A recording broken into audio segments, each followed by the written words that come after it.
किस तरह रची गई अपराध दी साजिश,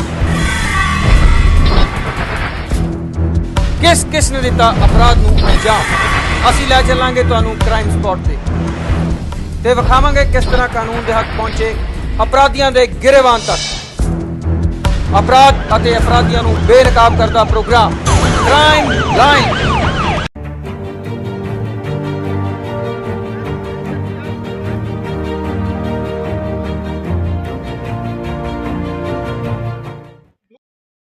पछुआ दून तहसील विकास नगर क्षेत्र में वन विभाग उद्यान विभाग के नाक के नीचे लक्कड़ माफिया लगातार काट रहे हैं।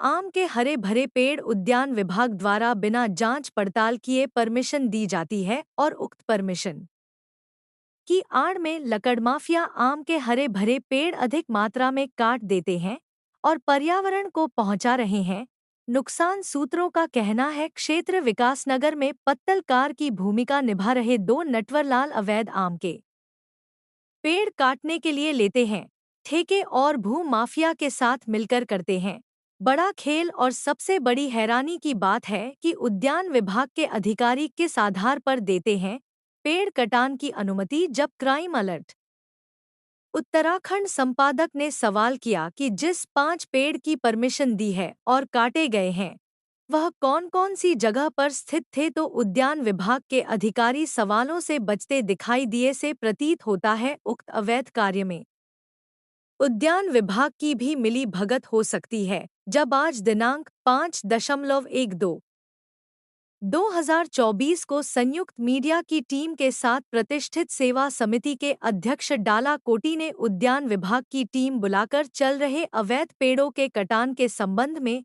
अड्डूवाला धर्मवाला में निरीक्षण कराया, और जो कल तक उद्यान विभाग के अधिकारी दावा करते थे कि 5 पेड़ की परमिशन दी गई है और 5 पेड़ ही काटे हैं, जो आज स्पष्ट रूप से झूठ पाया गया। यथास्थिति में 5 पेड़ की परमिशन के आधार पर लक्कड़ माफिया ने हरे भरे अधिक मात्रा में पेड़ काट दिए और उक्त अवैध हो रहे कटान के समीप आम के बगीचे में भी 34 आम के हरे भरे पेड़ काट दिए गए। अब यह सवाल उत्पन्न होता है कि उद्यान विभाग अब तक लापरवाही क्यों बरस रहा है और लक्कड़ माफिया के विरुद्ध कार्रवाई क्यों नहीं कर रहा है। सवालों के घेरे में उद्यान विभाग एवं वन विभाग। क्राइम अलर्ट उत्तराखंड से जोगिंदर सिंह बेदी की रिपोर्ट।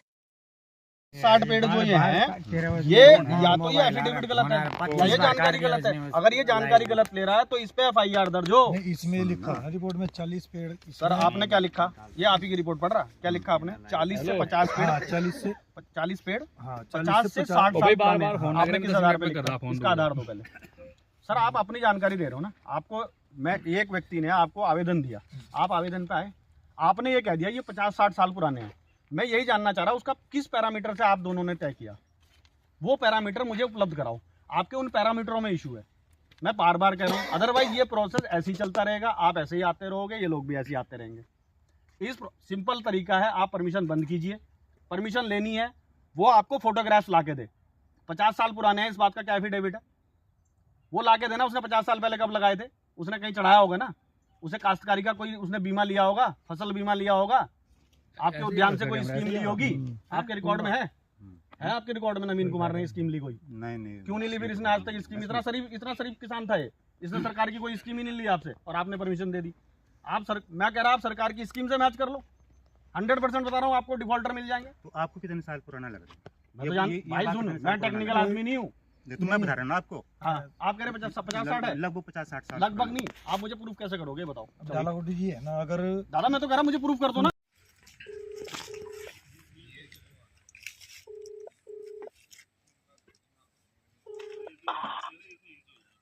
साई जी नमस्कार। साई जी नमस्कार। नमस्कार सर गिरीश दालाकोटी बोल रहा हूँ प्रतिष्ठा सेवा समिति से। जी बताइए। भाई साहब कल भी आपसे, कल या परसों बात हुई थी, आप शायद सर्किट हाउस थे उस समय। एक मामला था आपके आदूवाला का। बच्चन जी मेरे साथी हैं और स्पीकर पे हैं। अब इनका कहना यह है कि हमारे पास जो परमिशनें आई हुई हैं हम उनका क्या करें। तो मैंने इनसे ये कहा भाई साहब, क्योंकि इनको किसानों से भी मिलना है, कई और कार्य भी हैं, आपने इन्हें कार्य दे रखे होंगे, तो मैंने इनसे ये कहा कि जो परमिशन है या तो उसका प्रोसेस ये बनाए, जैसे बीजू पेड़ की बात की जा रही भाई साहब, अब इन्होंने एक परमिशन दी थी जिसमें 50 से 60 साल पुराने पेड़ दर्शाए गए। ये दूसरा प्रकरण है, मंडी वाले में भी मेरी आपसे बात हुई थी, उसमें भी वो 20-30 साल पुराने निकले थे। यहाँ पे भी स्थिति कुछ लगभग वैसे ही है। अच्छा, ये कह रहे हमने 5 पेड़ की परमिशन दी, अगर मैं यहाँ खोदने पाऊँ तो पत्रकारों ने खोद के वो वीडियो फोटो भी भेज दूंगा। कम से कम पेड़ निकल रहे, खुंटे निकल रहे जो जमीन में दबे हुए हैं। तो हमारा कहना यह है, ज्यादा काटे हैं उनके खिलाफ कार्रवाई कर रहे हैं वो क्यों? नहीं भाई जितनी परमिशन थी उतना ही काटना चाहिए था। नहीं सर, वो ये तो मान ही नहीं रहे ना, ये तो मान ही नहीं रहे कि कटे हैं, जबकि इससे नीचे के भाग में कटे हैं। हम तो नहीं सर, इस प्लॉट में मतलब 45 पेड़ थे, 5 पेड़ की परमिशन थी और 40 पेड़ भी मौजूद है इसमें। सर आप समझ नहीं रहे, आप पहले यहाँ 45 थे, इसकी क्या गारंटी है? जब यहाँ खुंटे निकल रहे, उनका क्या करें? वो खुंटे कैसे चेक होंगे? अगले बागीचों में तो कटे नहीं। दूसरा भाई साहब ऐसा है, जो हम इनसे कह रहे हैं जो मर गया उसका तो मैं कुछ नहीं कर सकता, पोस्टमार्टम हो नहीं सकता, वो जल गई बॉडी। मेरा कहना है जो आगे की परमिशन है वो तत्काल प्रभाव से बंद की जाए। अब अगर उसमें अब ये कह रहे जी परमिशन तो यही लोग दिलवाते हैं ना भाई, जो जेन्युइन चीज जो है उसको देखो परमिशन हम उन्हीं को देते हैं ना, ये तो उल्टा कह रहे भाई साहब साई जी ये उल्टा कह रहे, ये कह रहे जी आपकी तरफ से आदेश आता है तब ये निरीक्षण करने आते हैं। हाँ नहीं तो भाई एप्लीकेशन देगा तो हम निरीक्षण करने के लिए तो आदेश देंगे ना। हाँ, अब हमारे पास कोई एप्लीकेशन आएगी तो फील्ड से निरीक्षण तो करवाना पड़ेगा ना। अब हम यही कह रहे भाई साहब, उसमें हमने इनसे कहा इनके पास समय नहीं होता आने का। हमने कहा जी आप एक काम करो, जितनी आप पे पेंडिंग है हमारी, क्योंकि हम पर्यावरण की बात कर रहे हैं, हमारी टीम को आप दे दो फोटोकॉपी, हम आपको उसमें ट्रस्ट का एक लेटर पैड लगा देंगे, पूरा मीडिया के साथ जाके गिनती करके जीपीएस लोकेशन दे देंगे, जीपीएस की फोटो दे देंगे कि भाई जी वहाँ पे 100 पेड़। सुनो सर, तो भाई देखिए भाई, जो फार्मर एप्लीकेशन देगा तो एप्लीकेशन को तो हम नहीं रोक सकते हैं ना, एप्लीकेशन तो परीक्षण के लिए तो भेजना ही पड़ेगा। तो फिर निरीक्षण सर, तो फिर निरीक्षण जो है तो निरीक्षण ट्रांसपेरेंट होना चाहिए। आप दिन डिसाइड कर दो। हाँ, तो ये उसमें एक्चुअल अपना रिपोर्ट लगा दें, इसमें ये ज्यादा काट देंगे, हम इसमें नहीं दे सकते। नहीं तो भाई साहब हम क्या कह रहे, आप हफ्ते में 2 दिन या 1 दिन डिसाइड कर दो, ये उसी दिन निरीक्षण करें, हम साथ जाएंगे, मीडिया साथ जाएगा। अब इसके लिए मीडिया के लिए तो हम नहीं कर सकते हैं, हमें कर दो सर। नहीं सर, आदेश कर सकते हैं कि उसमें देखिए, हमें आपको कल भी बताया था कि वहाँ से क्या नाम है भाई, वहाँ टीम बनी हुई है राजस्व की और उनकी। ओ सर वो टीम वो धरातल पे वो टीम सर, इसीलिए डीएम ने वो बनाई थी सर, वो कभी धरातल पे उतरी नहीं, वो टीम धरातल पे कभी नहीं मिली, हमारे साथ कोई मीटिंग नहीं हुई, हमारे प्रेशर के बाद ही बनी थी। आप उस टीम से हमारी मीटिंग करा दो। उसमें हम तो भाई डीएम मैम ने तो समिति गठित की थी ना भाई। सर आप बात नहीं समझ रहे, पेपर साई जी सारी चीज घटित हुई, लेकिन अगर वो धरातल पे काम नहीं कर रही तो क्या करें? फिर तो ऐसे ही परेशान होंगे। फिर आप तो उसके लिए फिर हम डीएम साहब को लिखेंगे ना। हाँ लिख दो सर, जब तक डीएम साहब का परमिशन ना आए तब तक कोई परमिशन मत दिलवाएं, आप इन्हें कह दें। ठीक है, ये लो जी बात करो, लो जी सर नमस्कार। हाँ ठीक है, तो एक बार डीएम साहब को तो मुझे बता दो ना कि साहब वो समिति जी उसमें किसी को भेज दिया करिए साहब, जब ऐसे काम होते हैं तो समिति तो इसीलिए बनी थी ना भाई, सब लोग उसमें जाए करें। अरे सर इसमें ना देखो, एक चीज़ अगर मान लेते हैं अवैध हो रहा सर, तो वन विभाग भी तो कुछ कर रहा होगा। अगर एक्स्ट्रा लकड़ी कट रही तो सर वन विभाग वो लकड़ी कहाँ जा रही? लकड़ी गायब हो जाओ भाई। जी सर, जगह जगह तो उनके बैरियर है, बंद कर दो ना, हम तो कह रहे हैं आप परमिशन बंद करो, वन विभाग से ही पूछेंगे हम। ठीक है सर, बुलाओ ज्वाइंट मीटिंग। जी भाई साहब, आज संयुक्त मीडिया टीम और आप अद्दूवाला में जो पेड़ कटान का प्रकरण सुर्खियों में बना हुआ है, उद्यान विभाग की टीम के साथ मौजूद थे। वहां पर उद्यान विभाग के अधिकारी द्वारा कोई संतोषजनक कार्रवाई नहीं की गई, ना कोई जवाब दिया गया और ना 5 पेड़ जो परमिशन दी गई है उसके बारे में बताया, दर्शाया गया, ना दिखाया गया। इसमें आपका क्या कहना है? देखिए, सबसे पहले तो मैं मीडिया के बंधुओं का धन्यवाद करता हूं कि ऑक्सीजन के लंगर के लिए उन्होंने आगे बढ़ के पहल की है। मैं बार बार कह रहा था जब तक जनता नहीं जागेगी तब तक आप पेड़ों को नहीं बचा सकते।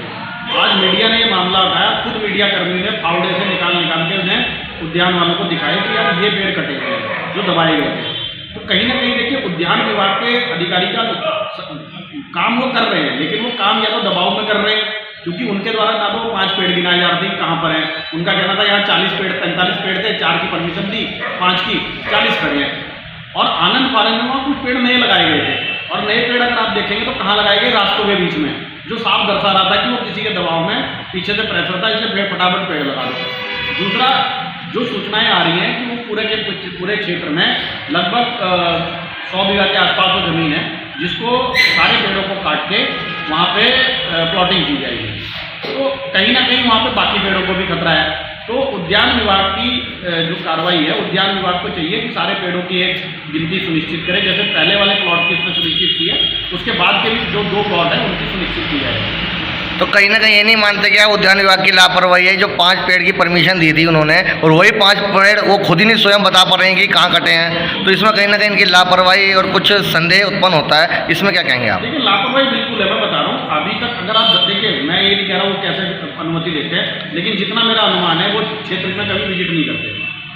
वो अनुमति देने के बाद जरूर विजिट करते हैं, जब आप मीडिया के कर्मी या कोई संगठन आवाज़ उठाता है तब जरूर करते हैं। दूसरा, इसमें सबसे बड़ी कमी वो टीम की भी है जो डीएम साहब ने 1 साल पहले बनाई थी, जिसमें राजस्व था, जिसमें वन विभाग था। आज तक वो टीम धरातल पे काम करती नजर नहीं आई कभी। तो जैसे कि बताया जा रहा है कि जो 5 पेड़ की परमिशन दी थी वो तो गोलमाल दिखाया गया है, उसके बगल में ही जमीन लगती है, वहाँ भी बताया जा रहा है 20 से अधिक पेड़ कटे गए हैं। देखिए, जो आज उन्होंने मौका मुआयना किया उसमें लगभग जो लाइन से हट के वो बात कर रहे थे, तो मेरे हिसाब से उसमें लगभग 30 से 32 पेड़ कटे हुए। अब वो अपनी आख्या में क्या लेते हैं ये आख्या आने के बाद। और जो अधिकारी एसी में बैठकर वहीं से हवाला करते हैं कि 5 पेड़ ही कटे हैं और कोई नहीं है, उद्यान विभाग कार्रवाई कर रहा है और कार्रवाई नहीं हो रही है, लापरवाही बरती जा रही है, इसमें क्या कहेंगे आप? देखिए, उसके लिए कहीं ना कहीं जनता को जागना पड़ेगा। देखिए, ऑक्सीजन सबको चाहिए।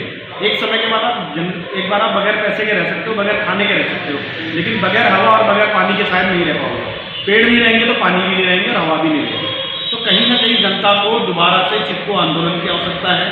हमारी मातृशक्ति को जागने की आवश्यकता है कि अपने अड़ोस पड़ोस में पेड़ लगवाएं प्लस पेड़ बचाएं।